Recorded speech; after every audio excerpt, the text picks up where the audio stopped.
کہے کہ مجھے فلاں سے پیار ضرور ہے پر اتنا ہے اتنا نہیں ہے، اس حد تک ہے اس سے آگے نہیں ہے، اتنا کروں گا اس سے آگے نہیں جاؤں گا، اتنی بات مانوں گا اس سے زیادہ نہیں مانوں گا، تو محسوس ہوتا ہے کہ اس شخص نے محبت کی نہیں۔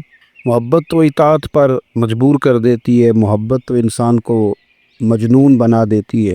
اللہ کے پیارے رسول صلی اللہ تعالیٰ علیہ وآلہ وسلم کی محبت ہم پر ضروری قرار دی گئی۔ جس طرح حدیث پاک میں یہ فرمایا گیا نا کہ تم اتنی دیر تک مومن نہیں ہو سکتے جب تک ہر چیز سے بڑھ کر، ہر شخص سے بڑھ کر نبی پاک علیہ السلام سے پیار نہ کرو، اسی طرح قرآن مجید نے فرمایا کہ فلا وربک، اے محبوب ہمیں آپ کے رب کی قسم، اے محبوب آپ کے رب کی قسم، لا یؤمنون حتی یحکموک فیما شجر بینہم، یہ اس وقت تک مومن نہیں ہو سکتے جب تک اپنے ہر معاملے میں آپ کو حاکم تسلیم نہ کر لیں۔ یہ آپ کو حاکم تسلیم کر لیں، ہر بات میں آپ کا حکم ماننے لگے تو آپ کا رب پھر ان کو مومن مانے گا۔ ہر معاملے میں، نماز پڑھنے میں بھی نبی پاک کا حکم ماننا ہے، اور شادی کرنے میں بھی نبی کریم کا حکم ماننا، روزہ رکھنے میں بھی حضور کا حکم ماننا ہے، اور تجارت کرنے میں بھی نبی کریم علیہ السلام کا حکم ماننا۔ جس طرح ہم لوگوں نے نوافل پڑھنے میں، تلاوت کرنے میں رسول کریم علیہ السلام کی بات کو سننا ہے، اسی طرح ہم نے فیصلے کرنے میں، کچہری میں جانے میں، عدالت میں پہنچنے میں، وہاں بھی ہم نے نبی کریم صلی اللہ تعالیٰ علیہ وسلم کی بات پر ہی غور کرنا ہے، اور سرور کائنات علیہ السلام کو ہر معاملے میں از اول تاخر اپنا حاکم تسلیم کرنا ہے۔ جب ہم اس مفہوم کو سادہ لفظوں میں لیتے ہیں نا کہ ہر معاملے میں حضور سید عالم صلی اللہ علیہ وسلم کا قول فیصل ہوگا، تو پھر ہم کہتے ہیں کہ دنیا میں جب نظام مصطفیٰ نافذ ہو پھر حضور کا قول فیصل ہے۔ یعنی جس طرح حضور کی بات مسجد کے ممبر سے مانی جا رہی ہے، اسی طرح پارلیمنٹ میں بھی اسی طرح حضور کی بات کو تسلیم کیا ہے۔ جس طرح نبی پاک علیہ الصلوۃ والسلام کی بات کا نفاذ ہم نماز روزے کے معاملے میں غور سے سنتے ہیں، مسئلہ پوچھتے ہیں، باریک ہو کے چلتے ہیں، اسی طرح جب جج فیصلہ کرے تو پھر بھی اس نے رسول اللہ صلی اللہ علیہ وسلم کے دین کو ہی دیکھنا ہے۔ نظام مصطفیٰ صلی اللہ علیہ وسلم جب نافذ ہوگا، دنیا میں حضور کا قانون جب نافذ ہوگا تو پھر ٹھنڈی ہوا چلے گی۔ مسلمانوں کا یہ مسئلہ ہے کہ یہ نبی پاک سے پیار تو کرتے ہیں اور الحمدللہ بڑا کرتے ہیں، لیکن یہ پیار کو جہتوں اور سمتوں میں قید کرتے ہیں۔ یعنی مسجد میں آ کے درود شریف پڑھتے وقت اگر حضور کے غلام ہوتے ہیں تو فیصلہ کرتے وقت اور اپنے حق میں فیصلہ سنتے وقت، اس وقت بھی ہمیں نبی پاک کا غلام ہونا چاہیے۔ ہمیں ووٹ لیتے وقت بھی حضور کے غلام، اور ووٹ دیتے وقت بھی نبی پاک صلی اللہ علیہ وسلم کے غلام۔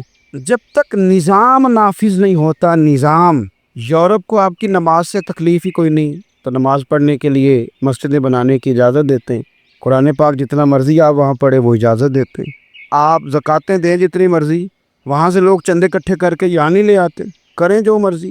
ان کو آپ کی نہ نماز سے پریشانی ہے، نہ مسئلہ زکوٰۃ سے پریشانی ہے، نہ صوم و صلات سے مسئلہ ہے۔ ان کو تو مسئلہ یہ ہے کہ کچہری میں کہیں نبی پاک کا دین نہ آ جائے، ان کو تو مسئلہ یہ ہے کہ کہیں پارلیمنٹ میں حضور کا دین نہ آ جائے۔ دو قومی نظریے کیا ہیں اور نظریہ پاکستان کیا ہے جس کی بنیاد پر پاکستان بنا؟ بڑے ٹھنڈے دل سے میری بات کو سمجھیے گا۔ پاکستان اگر اچھی سڑکوں کے لیے، ترقی کرنے کے لیے بنا تھا تو یہ ترقی ہندوستان میں رہ کے بھی ہو سکتی تھی۔ انڈیا والے کہتے ہیں کہ ہم نے ترقی نہیں کرنی، کچی سڑکوں پہ چلنا ہے، ہم نے ٹیکنالوجی نہیں بنی، یہ کام وہاں بھی ہو سکتا تھا۔ اگر آپ یہ کہیں کہ پاکستان جمہوریت کی مضبوطی کے لیے بنایا تھا کہ ڈکٹیٹر کوئی نہیں آئے گا، صرف جمہوری قوتیں کام کریں گی، تو جمہوریت میں تو انڈیا بظاہر آگے نکل گیا ہے، ان کی جمہوریت تو زیادہ اچھی نظر آتی ہے، کبھی ڈکٹیٹر نہیں آیا۔ آپ نے پاکستان کیوں بنایا؟ اگر آپ نے یہی کام کرنے تھے، فحاشی اور یعنی اور جو مرضی جس کے من میں آئے کرے، اور کوئی فرق نہ ہو یہاں کے اور وہاں کے کلچر میں، رشوت خوری، بھتہ خوری اور ناجائز فروشی، سارے کام اگر ہونے تھے تو یہ کام وہاں بھی ہوتے ہیں۔ پاکستان کیوں بنا؟ کیوں اتنی ساری 40,000 لوگوں نے اپنی جانوں کی قربانیاں دیں؟ دنیا کی سب سے بڑی ہجرت ہوئی ہے، سب سے بڑی، جب پاکستان بنا ہے۔ یہ سب سے بڑی ہجرت تھی، اتنی بڑی ہجرت ہی کبھی نہیں ہوئی۔ کیوں اتنا کچھ ہوا؟ وہ اس لیے ہوا کہ ہمیں بتایا گیا تھا کہ وہاں نہ سوشلزم، نہ وہاں خالی جمہوریت کا راگ الاپا جائے گا، بلکہ ایک بلند نعرہ لگایا گیا تھا۔ نعرہ کیا تھا؟ پاکستان کا مطلب کیا؟ پاکستان کا مطلب کیا؟ لا الہ الا اللہ محمد رسول اللہ صلی اللہ علیہ، یہ عنوان بنایا گیا۔ غریب آدمی کو بتایا گیا کہ جب پاکستان بنے گا تو وہاں حضور کا نظام نافذ ہوگا، جاگیردار کی اور غریب کی تفریق ختم ہوگی۔ جس طرح امیر کے بچے کو کالج میں داخلہ ملے گا، غریب کے بچے کو بھی ملے گا۔ وہاں بتایا گیا کہ لوگ وہاں ہر لحاظ سے اپنے آپ کو برابر سمجھیں گے۔ وہاں وہی بات ہوگی جو جناب صدیق اکبر کرتے تھے، وہاں وہی جملے دہرائے جائیں گے جو حضرت عمر فرماتے تھے، وہاں اسی طرح غریب پر سخاوت کی جائے گی، اسے دیا جائے گا جس طرح حضرت عثمان غنی کرتے تھے۔ وہاں اسی طرح فقر کا دور دورہ ہوگا، سادگی کا حسن ہوگا، اپنائیت کا نور ہوگا جو مولا علی شیر خدا نے عطا فرمایا تھا۔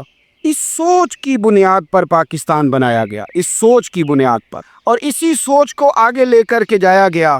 کوئی سیاسی پارٹی اب یہ بات نہیں کرتی۔ دو قومی نظریے کا معنی یہ تھا کہ ہندو الگ قوم ہے، مسلمان ایک الگ قوم ہے، ان کا رہنا سہنا، اٹھنا بیٹھنا، کھانا پینا الگ ہے، ہمارا اٹھنا بیٹھنا، کھانا پینا، سارے معاملات الگ ہیں، تہذیب و تمدن الگ ہے، لہذا ہمیں الگ سے خطہ چاہیے جہاں ہم اسلامی نظریات کے مطابق آزاد ہو کے اپنا وقت گزار سکیں۔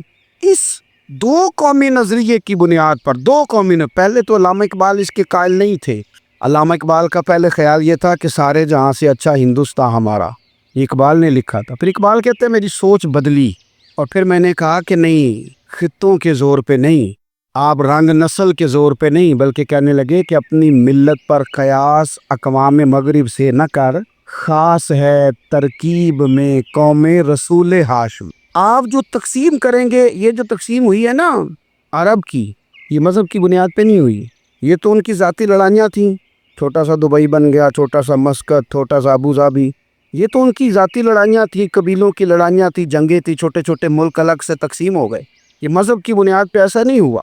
دنیا میں جتنی ریاستیں ٹوٹ کر بڑی ریاستوں سے الگ ہوئی تو اس میں یہ تھا کہ ہماری قوم الگ ہے، ہم سردار علیحدہ سے ہیں، اس لیے ہم علیحدگی پسند ہیں۔ دنیا کے اندر دو ہی وطن ہیں جو دین کے نام پہ بنے، دو ہی اسٹیٹ ہیں جو اسلام کے نام پر وجود میں آئیں، پہلی مدینہ منورہ ہے اور دوسری پاکستان ہے۔ خالص مذہب کے نام پر یہ دو ریاستیں وجود میں ہیں، ایک مدینہ طیبہ اور دوسرا پاکستان۔ پاکستان کا مطلب کیا؟ لا الہ الا اللہ محمد رسول اللہ صلی اللہ علیہ وسلم۔ اس بنیاد پر اس وطن کو، خطے کو حاصل کیا گیا، یہی نعرہ لگایا گیا، یہی نعرہ محمد علی جناح لگاتے تھے، یہی ڈاکٹر اقبال لگاتے تھے، یہی نعرہ چودھری رحمت علی لگاتے تھے، یہی وہ نعرہ تھا جس نعرے کو تحریک پاکستان کے قائدین نے آگے پہنچایا۔ اس زمانے میں جو رائٹر لکھتے تھے ان کی تحریریں آپ آج بھی نکال کے دیکھ لیں، وہ کہا کرتے تھے کہ پاکستان قائم ہوگا تو امیر غریب کی تفریق ختم ہوگی، پاکستان میں وہی نظام آئے گا جو نظام رسول پاک صلی اللہ علیہ وسلم لے کے آئے، قرآن کو نافذ کر دیا جائے گا۔ یہ اس زمانے کے لوگ لکھا کرتے تھے، بیان کرتے تھے، اسی کا ابلاغ ہوتا۔ پتہ نہیں پھر کس کی نظر لگی، کیا ہوا، اور تحریک پاکستان میں جذباتی طور پر علماء نے کردار ادا کیا۔ علماء نے حضرت مولانا عبدالحامد بدایونی، حضرت مولانا سید نعیم الدین صاحب مراد آبادی، حضرت مولانا عبدالعلیم صاحب میرٹھی، اور ایک بڑا نام امیر ملت حضرت پیر سید جماعت علی شاہ صاحب محدث علی پوری، 100 سال سے زیادہ عمر کے بابا جی تحریک پاکستان کے لیے جلسے ہو رہے ہیں۔ بابا جی سے اٹھا نہیں جاتا، تو جس طرح 4 لوگ چارپائی پہ جنازہ اٹھاتے، اس طرح 4 لوگوں نے چارپائی پہ بابا جی کو اٹھایا ہوا ہے، امیر ملت سید زادے، اور چارپائی ان کی اٹھا کے جلسوں میں لے جائی جاتی ہے اور وہ تقریریں کرتے ہیں اور کہتے ہیں سنو بھائی، جو مسلم لیگ کو ووٹ نہیں دے گا پھر ہم اس کا جنازہ بھی نہیں پڑھائیں گے، جو ووٹ نہیں دے گا ہم دفن بھی نہیں ہونے دیں گے اپنے قبرستانوں میں، جو ووٹ نہیں دے گا ہمارا مرید ہی نہیں۔ اتنے جذبات میں لا کے 40,000 لوگوں نے قربانیاں دیں۔ ایک نظریہ تھا کہ ہندو الگ قوم ہے، مسلمان ایک، اور پھر پاکستان بنایا گیا۔ آج کیا دما چوکڑی ہے، کیا ذاتوں پاتوں کی بنیاد پر؟ یہ تو ہندوؤں کا طریقہ تھا کہ وہ ذاتیں پاتیں گنتے تھے کہ یہ برہمن ہے، یہ شوتری ہے، یہ کھتری ہے، یہ فلانا ہے، یہ ہمارے گھر نہیں آ سکتا، یہ نیچ ہے۔ اور اگر آج اس ملک میں بھی الیکشن ذات کی بنیاد پہ لڑا جائے اور یہاں بھی صرف اس لیے سپورٹ کیا جائے کہ یہ میری برادری کا ہے، صرف اس لیے سپورٹ کیا جائے کہ میرا قبیلہ ہے، پہلے دیکھا جائے کہ یہاں کون سی برادری مضبوط ہے تو اس کینڈیڈیٹ کو ٹکٹ دیا جائے، تو پھر کیا آپ نے وطن بنا کے کیا کمال کیا؟ تو اس کا ایک نظریہ ہے کیا نظریہ ہے کہ مسلمانوں کا رہنا اٹھنا بیٹھنا کھانا پینا الگ ہے؟ دیکھو ایک سادی سی بات ہے، یا آپ نے داڑھی رکھنی ہے مونچھیں رکھنی ہے تو اس پر بھی نبی پاک صلی اللہ علیہ وسلم نے کہا کہ الگ سے تمہاری شناخت ہونی چاہیے، الگ سے۔ فرمایا تم نے یہودی چونکہ مونچھیں بڑی رکھتے تھے، فرمایا تم نے داڑیاں بڑی کرنی ہیں مونچھیں پست رکھنی ہے، یہودیوں کی مخالفت کرنی ہے۔ یہ لفظ ہے حدیث میں ساتھ، سادی سی بات ہے نا، پگڑی باندھنی ہے، باندھ لے کوئی آدمی۔ ہمارے پنجاب میں لوگ پگڑی بھی کہہ دیتے ہیں، صافہ بھی کہہ دیتے ہیں، کلا بھی کہہ دیتے ہیں، جو جس کے من میں آیا، لیکن حضور نے تاکید لگائی، فرمایا خاص ہے یہ بھی، یہ اسلام کا کلچر ہے، کلچر الگ سے ہے۔ فرمایا یہودی بغیر ٹوپی کے سر پہ پگڑی باندھتا ہے، تم نے پہلے ٹوپی پہننی ہے پھر پگڑی باندھنی، یہودی کی مخالفت کرنی۔ یہ الگ کلچر ہے، الگ تہذیب ہے مسلمانوں کی، خاص ہے ترکیب میں قوم رسول ہاشمی۔ آپ کی عدالت میں وہ والا نظام نہیں ہوگا جو امریکہ میں ہے، آپ کی عدالت میں وہ والا نظام نہیں ہوگا جو برطانیہ میں ہے، آپ کے پارلیمنٹ میں وہ نظام نہیں چلے گا یورپ کا، برطانیہ کا، فلانے کا فلانے کا ہے۔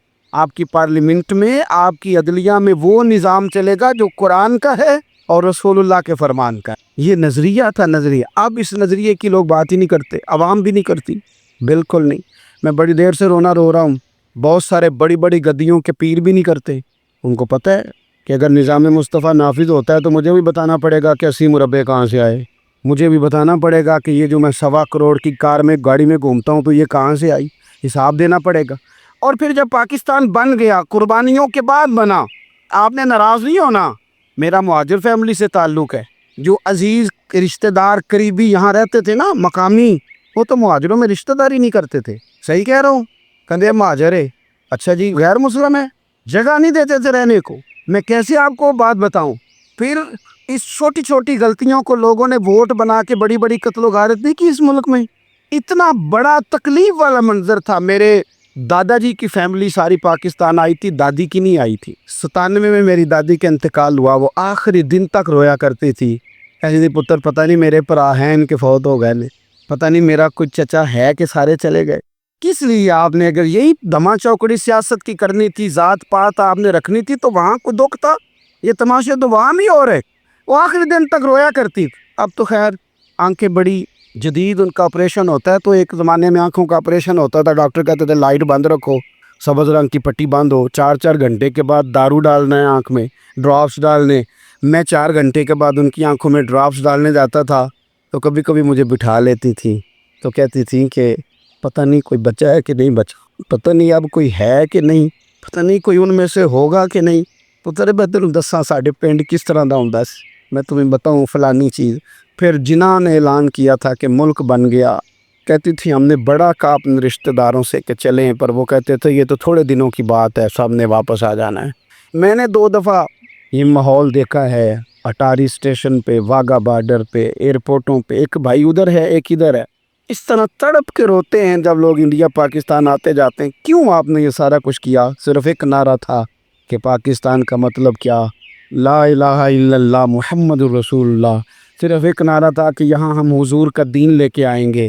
وہ دین تم لائے نہیں، انہیں نوابوں، وڈیروں، چودھریوں کے ذمے تم نے کام لگا دیا۔ اپنے ملک میں حضور کے نظام کے لیے جد و جہد کرے، یہ بنا ہی نبی پاک کے نظام کے لیے، اس کا کوئی دوسرا حل ہو سکتا؟ کوئی حل نہیں، یہ حضور کے نظام کے لیے بنا ہے۔ 2-3 باتیں آپ کی خدمت میں عرض کرنی ہے جو آپ نے زیادہ غور سے سننی۔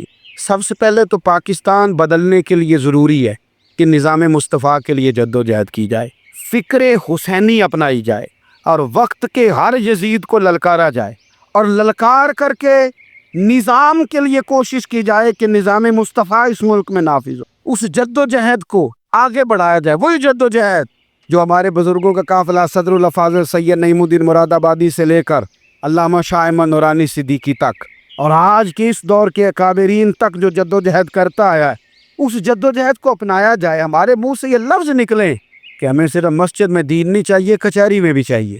دیکھیں نا، کچہری میں دین نافذ ہو تو کس طرح ہوتا ہے۔ تراویح بڑی سونی حضرت ابی بن کعب پڑھایا کرتے تھے، قرآن بڑا سونا پڑھتے، تو حضرت عمر نے کہا یہ تراویحیں پڑھائے گی۔ اب چونکہ قرآن اچھا پڑھتے تھے، اچھا سمجھتے تھے، تو حضرت عمر نے فرمایا چونکہ قرآن اچھا پڑھتے ہیں لہذا چیف جسٹس بھی انہی کو بنانا ہے، جن کو سمجھ ہو قرآن کیا کہتا ہے فلاں چیز کے بارے۔ تو قاضی القضاء جج بھی حضرت ابی بن کعب کو بنایا. حضرت عمر پر ایک بندے نے مقدمہ کر دیا, حضرت عمر نے انہیں قاضی بنایا ہے, مقدمہ کر دیا. جناب عمر پیش ہوئے عدالت میں. پہلے تو وہ اٹھ کے کھڑے ہو گئے, پھر اس کے بعد مدعی نے جناب عمر سے کہا کہ آپ گواہ دیں. حضرت عمر کے پاس گواہ نہیں تھے, تو اس نے کہا ٹھیک ہے پھر آپ قسم دیں. حضرت ابی بن کعب رضی اللہ تعالیٰ عنہ فرمانے لگے آپ کو امیر المومنین کے ساتھ یہ رویہ اختیار نہیں کرنا چاہیے. آپ امیر المومنین سے قسم کا مطالبہ کر رہے ہیں. آپ کو پتہ نہیں کہ یہ وہ ہستی ہے جن کی رسول پاک علیہ الصلوۃ والسلام نے گواہیاں دی ہیں کہ بڑے کام کے آدمی ہیں, ان کی فضیلتیں حضور نے بیان فرمائی ہیں, آپ امیر المومنین سے. حضرت عمر نے جناب ابی بن کعب کی طرف دیکھا, حمایت تو حضرت عمر کی کر رہے تھے نا, لیکن یہ نظام مصطفیٰ ہے, یہ حضور کا دین ہے.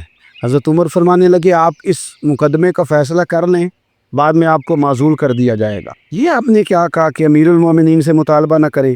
فرمایا میں جتنا مرضی بھی معزز ہوں تو نبی پاک کی قاعدے کے اندر نا, جو قانون حضور نے دیے میں اس کے اندر ہوں. کسی کا اعزاز اسے قانون سے باہر لے کر نہیں جاتا. میں قانون میں ہوں اور نظام مصطفیٰ کی سائے کے نیچے ہوں. سب سے پہلے تو نظام مصطفیٰ کا مطالبہ کریں. دوسرا میں آپ کو ایک بات عرض کروں, ایک ہوتا ہے گھر, ایک ہوتا ہے قبرستان. ایک ہوتا ہے گھر, ایک ہوتا ہے ڈیرا. ان دونوں میں فرق ہے. ہمارے حکمرانوں اور سیاستدانوں کے لیے پاکستان یہاں تو قبرستان ہے, یہاں ڈیرا ہے. اگر کوئی مر جائے تو یہاں لا کے دفن کر دیتے ہیں تاکہ پتہ چلے ہم یہاں کے باسی ہیں. یہاں ڈیرا آپ کو پتہ ہے نا, پنجابی میں ڈیرا سمجھتے ہیں, فارم ہاؤس, بیٹھک, سمجھ میں آتا ہے نا مسئلہ. ڈیرے پہ نا لوگ مکان نہیں بناتے تھے, اچھا باورچی خانہ نہیں بناتے تھے, کیونکہ ڈیرے پہ سیاست کرنی ہوتی ہے. کوئی 2-4 بندے آئے, بیٹھے, چائے شائے پی, چلے گئے. رہائش جہاں ہوتی ہے وہاں سونے کے لیے, بیٹھنے کے لیے, آرام کرنے کے لیے, کچن, باورچی خانہ, کھانے پینے کے لیے, وہاں اپنے گھر والوں کے لیے بندہ بندوبست کرتا ہے. پاکستان کو تو ڈیرا بنایا ہوا ہے. یہاں تو یہ آتے ہیں ڈیرے داری کرنے کے لیے. سیاست کی 4 دن, لوگوں کو قائل کیا, الیکشن لڑا, جیت گئے تو رہ گئے, ہار گئے تو چلے گئے, اور جب جیتنے کے بعد بھی حکمران رہے تو رہے, نہ رہے تو چلے گئے. یہ تو ڈیرا ہے. لیکن ڈیرے میں زیادہ نقصان چودھری کا نہیں ہوتا کہ وہ چودھری بنا ہوا ہے. زیادہ ظالم وہ ہوتا ہے جو اپنے آپ کو کمی سمجھتا ہے. وہ نقصان کرتا ہے چودھری کا بھی, چودھری کے بچوں کا بھی. وہ اسے تکبر میں مبتلا کرتا ہے. وہ اس کو کہتا ہے کہ تو بادشاہ سلامت. وہ اس کا دماغ خراب کرتا ہے. اس لیے شیخ سعدی کہتے تھے بہت سارے لوگوں کو ان کے مشیر تباہ کر دیتے ہیں, اگر تو بلے بلے. تو پاکستان ان لوگوں کے لیے یا ڈیرا ہے یا قبرستان ہے. گھر تو میرا اور آپ کا ہے, لہذا ہم نے اسے گھر سمجھنا ہے, صرف اپنے گھر کو نہیں. ہماری گلی بھی ہمارا گھر ہے, ہماری سڑک بھی ہمارا گھر ہے, ہمارے پارک ہمارا گھر ہیں, پبلک پراپرٹی ساری ہماری ہیں. ہم نے حکمرانوں کا صرف انتظار نہیں کرنا, ہم نے ریپر دیکھ کے پھینکنا ہے کہ گھر ہمارا ہے. ہم نے سڑک پہ کچرا دیکھ کے پھینکنا ہے کہ گھر ہمارا ہے. ہم نے اس کے ذروں سے, اس وطن کی مٹی سے پیار کرنا ہے. اور یہ آپ چھوڑ دیں کہ سندھ میں فلانے کی حکومت ہے, اور خیبر پختونخوا میں فلانے کی حکومت ہے, پنجاب فلانے کا ہے, اور بلوچستان فلانے کا ہے. یہ باتیں آپ چھوڑ دیں. خیبر پختونخوا بھی درویشوں کا ہے, حضرت بابا عبدالرحمن کا ہے, پیر عثمان کی شریف کا ہے خیبر پختونخوا. سندھ حضرت عبداللہ شاہ غازی کا ہے, اور پنجاب بابا فرید کا ہے, اور داتا علی اجمیری کا ہے. وہ میرے عزیز, سب سے پہلے تو نظام مصطفیٰ کا مطالبہ کریں, پھر اس کی صفائی میں, ستھرائی میں, تعمیر میں, ترقی میں اپنا کردار ادا کریں. تیسری بات یہ کہ لوگوں کو یہ بات سمجھائیں ایک دوسرے کو کہ بہت زیادہ خود غرض نہ بنیں, فقط اپنے گھر کی فکر چھوڑ دیں. یہ ملتوں کا طریقہ نہیں, قومیں اس طرح نہیں بنتی. فقط اپنے گھر کی فکر کرنا. ایسی ہوا چلی ہے کہ ہر شخص سوچتا ہے تمام شہر جلے بس ایک میرا گھر نہ جلے. یہ فکر چھوڑ دیں. دیکھیں نا, ہمیں بتایا گیا, نبی کریم صلی اللہ تعالی علیہ وسلم کے فرمان نے بتایا کہ 40 گھر آگے, 40 گھر پیچھے, 40 گھر دائیں, 40 گھر بائیں, یہ تیرے پڑوسی ہیں. اور سخاوت تو کہاں سے شروع کر. حضور نے جناب ابو ذر غفاری سے فرمایا تھا کچھ نہ ہو سکے تو شوربہ ہی زیادہ پکا لیا کر, اسی سے پڑوسیوں کا بھلا کر. اپنے ارد گرد تھوڑا دیکھیں ہم کس کی کتنے کام آ سکتے ہیں, اور اگر کسی کے گھر میں کوئی پریشانی ہو تو اسے ختم کرنے کی کوشش کریں. اگر ہمارے دائیں بائیں کوئی آدمی کسی غلط چیز میں ملوث ہو تو دور کرنے کی کوشش کریں. کیوں بھلا؟ اس لیے کہ پڑوسی کے گھر کی آگ صرف اس لیے نہیں بجھانی چاہیے کہ اس کا گھر نہ جل جائے. پڑوسی کی آگ اس لیے بھی بجھا دینی چاہیے کہ اگر اس کے گھر سے آگ نہ بجھائی تو وہ ہمارے گھر بھی آ جائے گی. اگر ساتھ والے کے گھر کی آگ نہ بجھائی جائے تو وہ ہمارے گھر بھی آ جائے گی. اس لیے اس وطن میں جتنے گھر ہیں وہ سارے اپنے. ایک آخری بات, آپ حضرات کی خدمت میں بڑی درد مندانہ میں نے عرض کر دی، درد مندانہ۔ اگر سیاستدان امیر کبیر ہمارا بھلا نہیں کرتے تو چلو ہم ہی ایک دوسرے کا بھلا کرنا شروع کر دیں، تھوڑا تھوڑا نفع کرنا شروع کر دیں۔ حضور علیہ السلام نے فرمایا لوگوں میں بہتر وہ ہے جو لوگوں کے لیے نفع مند ہو۔ اگر بہت زیادہ اونچے درجے کا افسر اگر ہمیں لگتا ہے اللہ ماشاءاللہ کہ وہ کرپٹ ہے، تو جہاں جہاں ہم بیٹھے ہوئے ہیں جس جگہ پہ، ان جگہوں پہ ہی ہم ایک دوسرے کا بھلا کرنے لگ جائیں۔ چلو مہربانی کرے ریڑھی والا یہ سوچ لے کہ میں نے وہ پھل نہیں لے کے جانا جو لوگوں کو بیمار کر دے گا۔ چلے سبزی والا یہ سوچ لے کہ یہ والی سبزی اب اتنی تباہ کن ہو گئی ہے کہ بیمار کرے یہ کام۔ چلو میڈیکل سٹور والا ہی مہربانی کرے کہ میں نے دعائیں صرف وہ لے کے آنی ہیں جو فائدہ مند ہیں، جو دعائیں ایکسپائر ہو گئی ہیں جن میں کوئی مسئلہ بن گیا ہے وہ میں نے کام نہیں کرنا۔ اور چلو کریانے والا ہی مہربانی کر دے، وہ بیسن ہی صحیح لے آئے یار، وہ والا نہ بیچے جو لوگوں کے لیے نقصان کا باعث، وہ بوتلیں اصلی بیچے نقلی نہ بیچے، کیونکہ وطن ہمارا ہے۔ آپ یقین کریں کہ میں اوپر کی بات نہیں کرتا، نیچے تک حال اتنا خراب ہے کہ آگے آگے جو پھل دکھانے کو لگائے ہیں وہ اور ہیں، اور ان کے پیچھے جو پڑے ہیں وہ اور ہیں۔ اتنا عجیب منظر، اتنی عجیب۔ میں اب تو چلیں کچھ احباب مجھے سفر کرا دیتے ہیں، ایک زمانے تک میں کرائے کی گاڑی میں سفر کرتا تھا۔ ایک صاحب کو میں نے ایک دفعہ بتایا کہ مجھے شیخو پورہ جانا ہے، کتنی دیر رکیں گے؟ میں نے کہا کہ ظاہر ہے جلسہ ہے، فارغ ہوگا تو آ جائیں گے۔ تو شیخو پورہ والوں نے بھی مجھے شیخو پورہ بتایا تھا، تو وہاں جا کے پتہ چلا کہ 10 کلومیٹر اندر جانا ہے۔ انہوں نے بریک لگا لی وہیں پہ، کہنے لگے جب 10 کلومیٹر اگے جانا ہے تو پیسے نویں طے ہون گے، گل شیخو پورے دی ہوئی سی۔ تو میں کوئی ایسا مسئلہ نہیں تھا، میں ہنس پڑا، پریشان نہیں ہوا۔ میں نے کہا بالکل ٹھیک ہے، آپ صحیح کہہ رہے ہیں، یہ آپ کی بات بالکل بجا ہے، آپ نے جو کہا وہ درست کہا، لیکن یار میں نے تو یہی سنا ہے کہ یہ شیخو پورہ ہے تو 10 کلومیٹر تک تو بہرحال ایک شہر ویسے بھی ہوتا ہی ہے، یہ تو نہیں ہوتا کہ اس کی ایک باؤنڈری ہے کہ 1 کلومیٹر کے اندر شہر بند ہے۔ لیکن میں نے کہا کہ تیری سوچ نے ایک بات مجھے، اس دوست کو میں نے سمجھایا، پیارے تھے، قائل کیا، وہ میں نے کہا تمہاری سوچ سے ایک بات میری سمجھ میں آئی ہے کہ ہم بڑی خود غرض ہیں، ہمیں صرف ہمارے حکمران نہیں لوٹتے، بس ہاتھ نہ پہنچے تو انگور کھٹیں، ورنہ اگر پہنچ جائیں تو کوئی ایک طریقہ ہونا چاہیے کسی بندے کو کسی جگہ نیچے لے کے آنے کا کہ وہ ہو 10 کلومیٹر، آپ نے تو یہ کہا تھا، اب کیسے بات ہوگی؟ میں نے انہیں کہا کہ کچھ بھی نہیں اس سے فرق پڑتا، اس سے کوئی فرق نہیں پڑتا۔ لیکن ایک زمانہ میں نے دور دیکھا، اور ایک دور میں نے وہ بھی دیکھا کہ مجھے ایک جگہ جانا تھا، اللہ اکبر، ایک قاری صاحب تھے، امام صاحب تھے، کسی زمانے میں وہ رہ چکے، تو ہمارے علاقے میں بھی انہوں نے امامت کی تھی، تو میں وہاں جا رہا تھا، تو ان کے گاؤں پہنچنے سٹاپ پہ اتر کے تو میں تانگے پہ بیٹھا، تانگے والے کو میں نے کہا کہ وہ چونکہ اپنے گاؤں جا چکے تھے چھوڑ کے ہمارا علاقہ، تو میں نے کہا فلانے قاری صاحب کے یہاں جانا ہے، تو نیچے اتر کے تانگے والا ظاہر ہے کار والے سے تو غریب ہی ہوتا ہے، تو میں نے اس تانگے والے سے کہا کہ میاں کرایہ کتنا تیرا بنتا ہے؟ کہنے لگا میں مولوی صاحب دے پرونے کو کرایہ نہیں لینا، اس لیے کہ انہوں نے ہمیں قرآن پاک پڑھایا ہے، اور انہوں نے ہمیں، اور پھر میں وہ تانگے والا، اس کے کپڑے، اس کی طامت، اس کا سارا کچھ سادہ، تو میں بار بار میرا دل کرتا تھا کہ میری آنکھیں اس کی فوٹو کھینچ لے، کیا شخص ہے، کیا انداز ہے۔ اور وہ مجھے کہنے لگا مولوی صاحب واپس کدوں کو جانا دے؟ میں نے ان سے کہا کہ میں نے جی شام کو ہی واپس لوٹ جانا ہے، تو کہنے لگے میں ڈیگر کو تک تہاڈا ویٹ کراں گا، تو میں تانوں ڈیکاں گا، ایک سواری کٹ پاواں گا، میرا دل کردا ہے مولوی صاحب دا پرونا واپس بھی فری جائے۔ کیا اس کی آمدن ہوتی ہے تانگے والے کی، وہ بندہ بھی یاد رہ گیا، یہ بندہ بھی یاد رہ گیا، خدا را ہم یاد رہیں گے۔ مہربانی کریں آپ ایک دوسرے کا تھوڑا تھوڑا بھلا کریں، ایک دوسرے کی تھوڑی تھوڑی خیر کریں، ایک دوسرے کا تھوڑا تھوڑا نظریہ۔ ایک بندہ مجھے وہ بھی یاد ہے، بس میں بیٹھا تھا تو اس نے ایک بوڑھی اماں نے اسے کہا کہ پتر میرے کو کرایہ 14 روپے تھا، تو اس نے کہا پتر میرے کو 10 ہی دے۔ اپنا اپنا رویہ ہوتا ہے، تو وہ کنڈکٹر جو تھا گاڑی کا، وہ کہنے لگا اماں جی اتر کے گا نہیں جانا؟ کہنے لگی پتر وے جانا ہے، پیدل ٹر جائیں گی، غریب ہے میرا پتر، زیادہ پیسے نہیں کماندا، تے 10 روپے ہی دے۔ تو وہ کلینر بھی مجھے یاد رہ گیا، اس نے 10 بھی اماں کو واپس کر دی۔ کہنے لگا اماں جی کوئی گل نہیں، ساری دیہڑی کمائی دے لے، اللہ دیونے والا ہے، تسی پیدل نہ جاویو، اے 10 روپے رکشے والے نو دئیو تاکہ تانوں قرض۔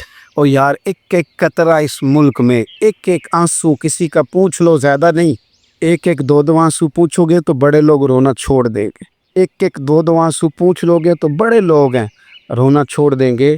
میں چونکہ غور سے چیزوں کو، میرا حافظہ بڑا اچھا ہے تو میں دیکھتا رہتا ہوں۔